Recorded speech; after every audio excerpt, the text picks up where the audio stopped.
This is Stories from the States. I'm Chris Fitzsimon. Here at States Newsroom, we know there's a lot going on around the country in every state capital, so thank you for being here. Today we're talking about a string of anti-LGBTQ laws in Idaho. One of those laws bans transgender athletes in girls and women's sports, and it's now being challenged in the U.S. Supreme Court. Idaho in 2020 became the first state in the nation to implement this kind of ban, and the state has been passing a wave of other anti-LGBTQ plus bills in recent years. Some have included a bill requiring forced outing of youth and a bathroom ban. The bathroom ban criminalizes transgender people using bathrooms that align with their gender identity, even in private businesses. Many advocates across the nation describe it as the most extreme law in the nation. One family of medical providers said it was their last straw.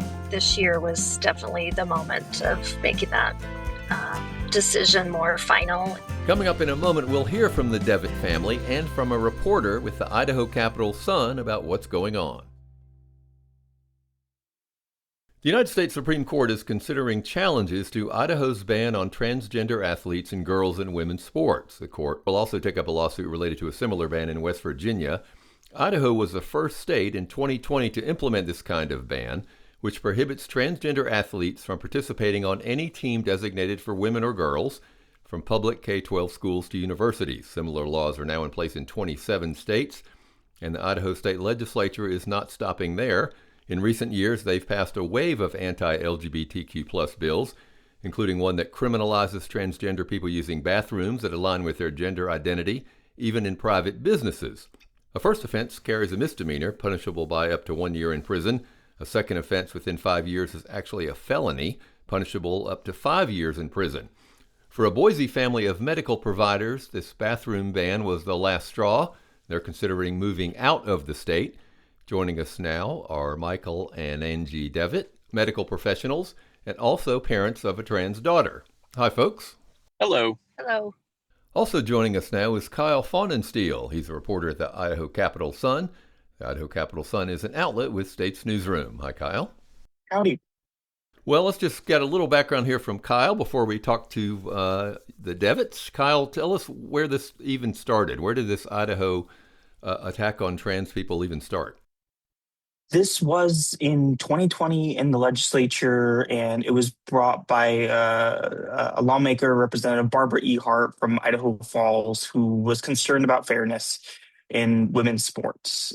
So the bill did a few things. It applied to K-12 schools and higher ed sports teams, required them to separate teams by sex, or they could be co-ed.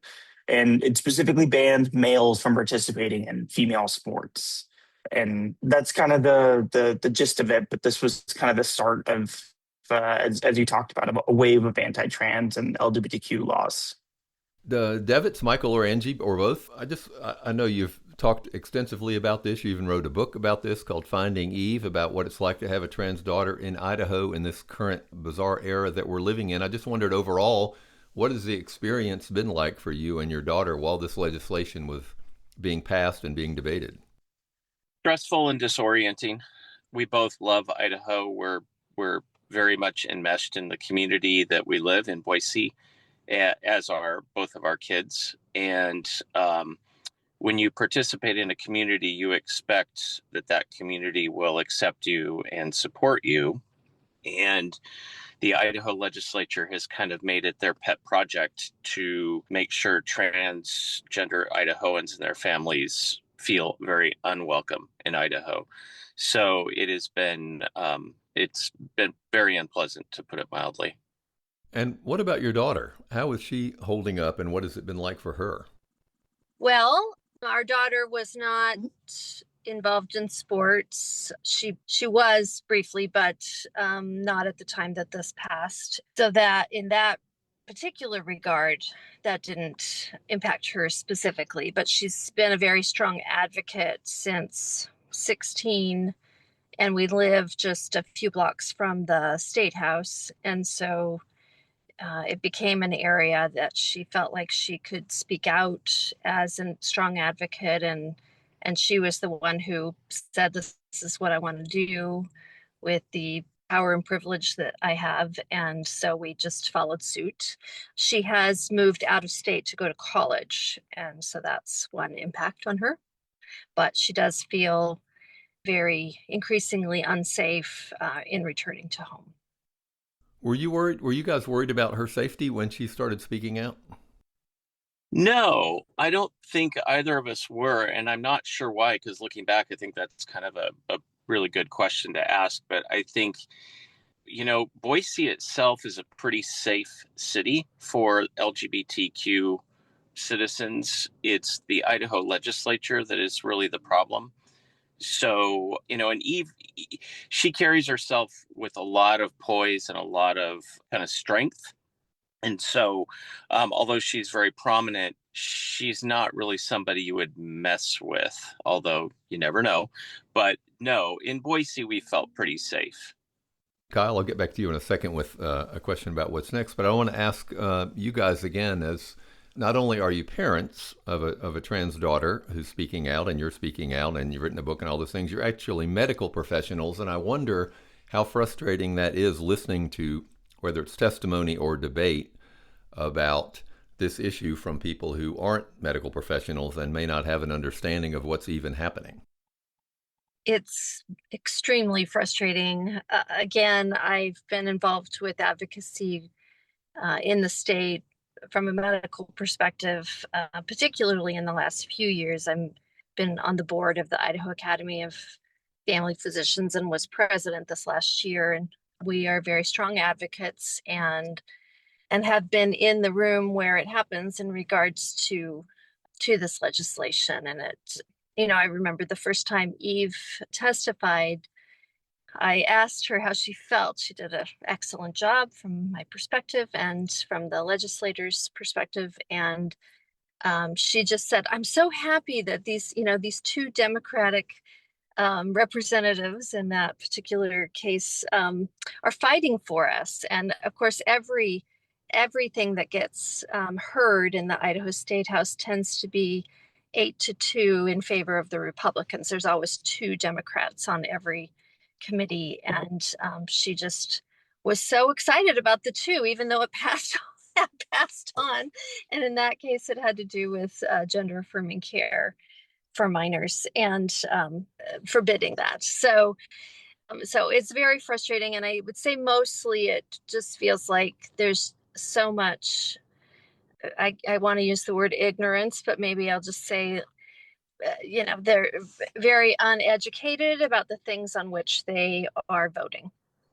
One of the things I'll just add here that she told me Angie found real frustrating is she would be sitting in a committee room having testified or waiting to testify, and one of the lawmakers in favor of either the ban on gender affirming care or the bathroom bill, whatever, would say, we have to protect these children from their parents and their doctors. And Angie is a family physician. So, she kind of was getting that on both cheeks, turning her face. And that was super frustrating because, she was feeling like, I'm here in 2 really important roles, and you've just completely devalued both of them, not having any knowledge of where I'm coming from on either of those. Kyle, can you give us a perspective as a journalist and reporter watching this debate, covering it, interviewing the Devitts, and this whole sort of process? How do you characterize the debate? I mean, where did this come from? Is it a handful of folks who are using religious grounds? Is it part of a national trend? Put this in perspective for folks around the country. I think it's a bit of all of what you just said. I think what was very interesting about this trans athlete ban bill that's before the U.S. Supreme Court is that it seemed to mark kind of the start of Idaho leading conservative states in pushing for some of these policies, some of these anti-trans and anti-LGBTQ policies. And in the years since, we've passed a wave of bills that, the common refrain I hear every year from folks in the LGBTQ community is that the legislature is making it harder for us to live here. And I think we're seeing that on display with how Pride is being celebrated here, with how families are making individual decisions about whether they want to or whether it's safe to stay in Idaho. And yeah. Idaho also passed a ban within schools on transgender Idahoans students using the bathroom of the gender that they identify with. That has been it was challenged, but the people putting up the challenge, the ACLU had a couple of students that were on there that they were suing on behalf of to stop the bill. One of those kids, they dropped the suit because one of the kids committed suicide, and one of the kids' families just left the state. So to your point, them making things difficult, and I don't want to sound harsh, I don't want to sound hyperbolic, but I think those two things are the results they are looking for. Actually, the second child just graduated, so that's why they can no longer be part of the suit. You mean that they want folks with trans kids or trans family members to leave the state? They would like trans kids and transgender Idahoans in general to just disappear one way or the other. Yeah. Go ahead, Kyle. Oh, I also wanted to talk about how I find it interesting that in a number of these suits, the suits are being dropped because of personal situations are changing. Like in this case with the K-12 public school bathroom ban, there were personal changes in kids who were both part of the student group that was challenging the ban that led to the law being dismissed. One died by suicide, one graduated school, and then in this case, it's before the Supreme Court. Lindsay Hecox, the trans athlete who's a college student, tried to get this case dismissed because she's no longer planning to play sports. She just wants to focus on school, and it's still wound up where we are today. Yeah, I wondered, Michael or Angie or both, I wonder what you tell folks who haven't followed this issue carefully. Like, what's your perception of why this is happening? You mentioned that you didn't want to use the word ignorance. Certainly people seem uninformed. It does feel like this is happening around the country, sometimes for political reasons, because I always feel like it's a solution in search of a problem, and the cases themselves really don't pan out. But it's ends up being more about the rhetoric. Yeah, and I think also you said around the country, and I think that's incredibly accurate, but it's also accurate that we're seeing this around the world. I mean, in Great Britain, their far right is using this same playbook. So I think this is just, not to be partisan, but within this country, I think it's just kind of the main argument being made by the extreme Republicans or the MAGA Republicans or just the Republican Party. But it is not based upon, we're talking in Idaho, we're talking about 0.4% of the population are transgender. So, and there's been 18, I believe, laws passed in the 5 to 6 past sessions. So it's literally just, it's not based on anything factual. It's just how they get their people motivated. Yeah, what do you tell folks when if they're not informed at all and they're not even watching the politics of it? Why, on its face, what is the easy response to why all this is unnecessary? Well, I would say it's uninformed. It's pointing the finger at a problem that isn't a problem. People who are transgender do not have an agenda. In the State House this last session, I was there for a particular bill for social transitioning, and there was a gentleman that talked about the billion-dollar trans industry, and again, that's just not a thing.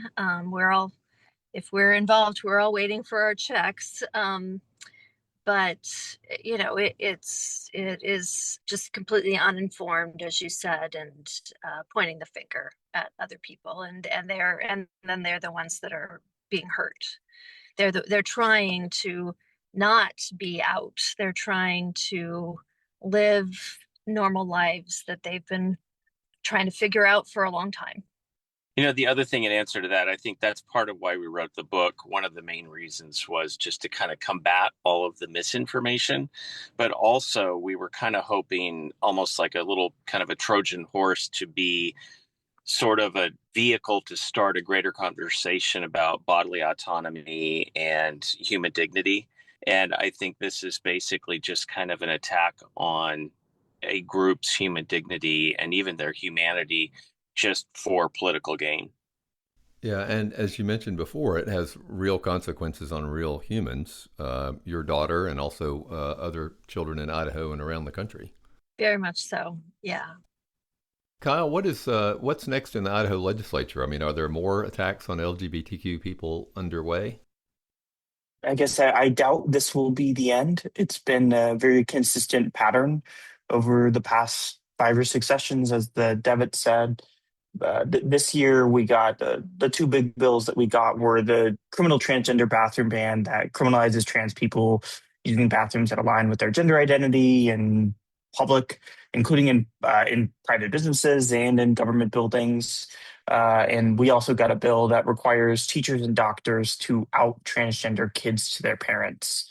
And both of those laws take effect July 1. So I think we'll see how things roll out. But I don't know what's in store for next session. The legislature typically meets in January until March or April, and we don't have a great idea of what's always in store until then. But I doubt this is the end. Michael or Angie, you guys have talked openly about considering leaving Idaho, and Kyle has reported that story for us. And I wondered, what are your thoughts now? What's in your family's future? Well, the first step was that Mike declared and decided that he was closing his 28-year physical therapy practice. And, these things are very complicated.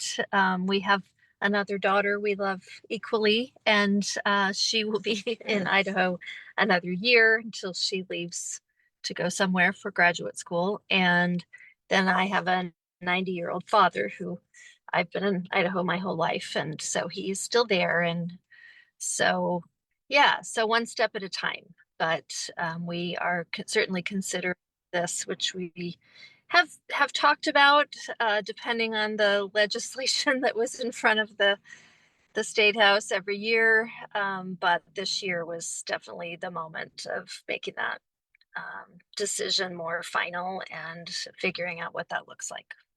When your child can't come home and visit you without the very strong possibility of ending up in prison, it's not a place you want to stay living. Could you have imagined 5 or 10 years ago, well, more than, I guess, 2020, but before that, could you have imagined that you would be in this position where, because of the gender identity of a child, your child's life and your life would be turned upside down? No, we never thought we would leave our home ever. No. In answer to your question, not even once.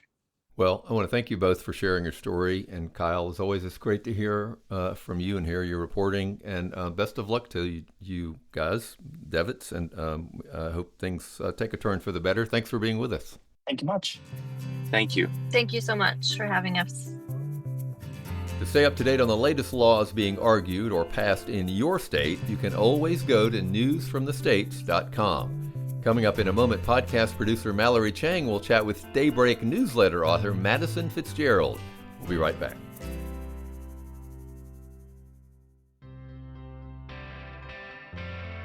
I don't know about you, but the first thing in the morning, I like to have some coffee and try to catch up on all the news that I missed. One of my favorite new morning newsletters is Daybreak from States Newsroom. Daybreak gives you a quick 50-state snapshot on vital issues and how they're affecting state policies around the country. Start your day informed. Subscribe to Daybreak at statesnewsroom.com/subscribe.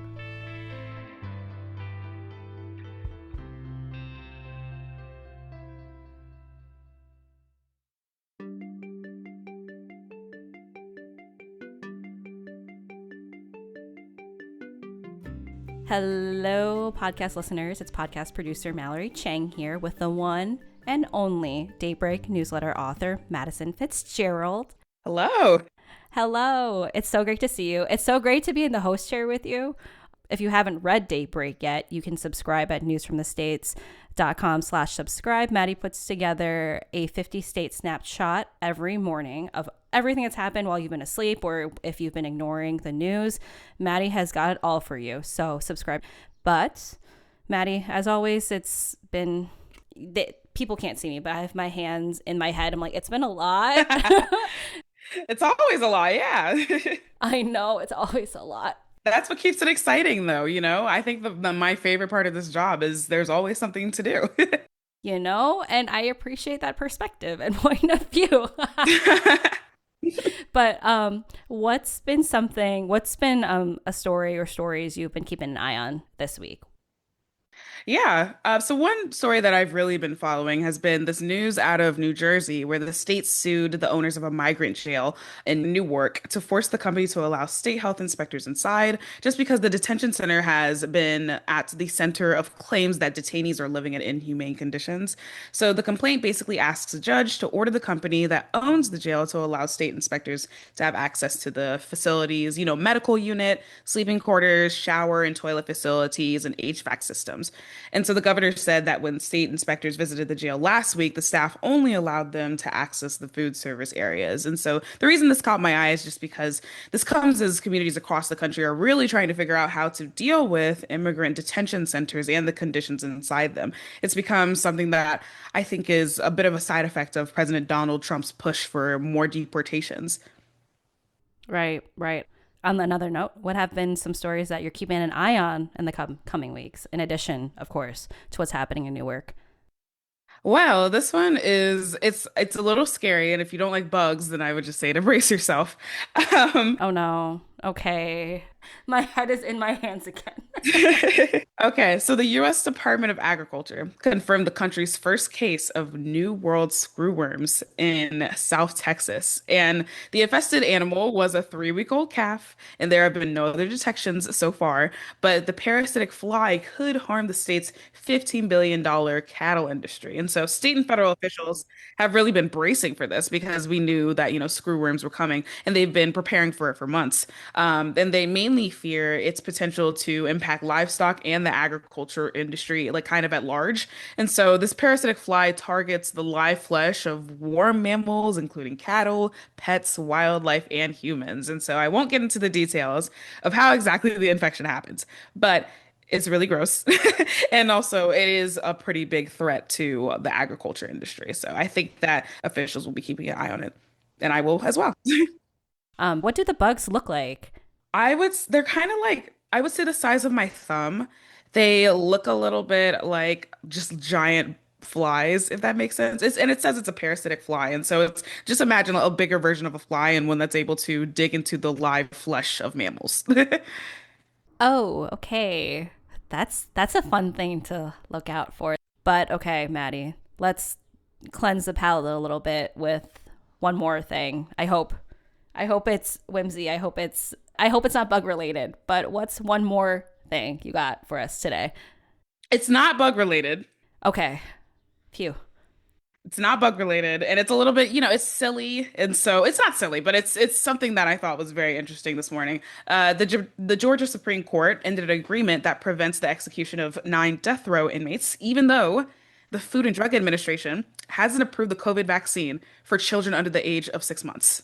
Now, those two things sound like they're not related, but here's how the two things are actually intertwined. So, according to the court, the 2021 agreement stated that the Attorney General's office would not pursue execution warrants for certain prisoners whose petitions for a rehearing had been denied while the state was under, an emergency order during the COVID-19 pandemic. So, under the agreement, the process could only move forward if there were 3 conditions that had been met. 1, the COVID-19 judicial emergency had to have been lifted. 2, the Georgia Department of Corrections had to have resumed its normal visitation policy. And 3, the vaccination against COVID-19 had to be readily available to all members of the public. And so the attorneys for the Federal Defender Program, which is a nonprofit that represents death row inmates, argued that the jails have not resumed to their normal visitation policies, and COVID-19 vaccines are technically not available to all members of the public because they're not recommended for infants until they are 6 months old. And so under these conditions, they cannot get rid of the agreement. So that's what they're arguing in court right now. And I thought it was really funny because reading the lead, I was like, how does inmates have to deal with 6 months olds? I didn't realize there was a connection there. But it'll be interesting to see how that case sorts itself out. That's an interesting loophole. I would not have even thought about that at all as a way to connect the two. But Maddie, thank you so much for being here. Thank you. Yeah, of course. Thanks for having me. Thanks for listening to Stories from the States. I'm Chris Fitzsimon. Mallory Chang produced and edited the podcast. David Singer produced our theme music. If you like what you've heard, share it with someone you think might enjoy it. And please leave a rating and review. It means a lot to know what you think about the podcast, and it helps other people find us. To stay up to date on the latest episodes, subscribe now to Stories from the States, a podcast from States Newsroom, available wherever you listen to podcasts. We'll talk to you soon.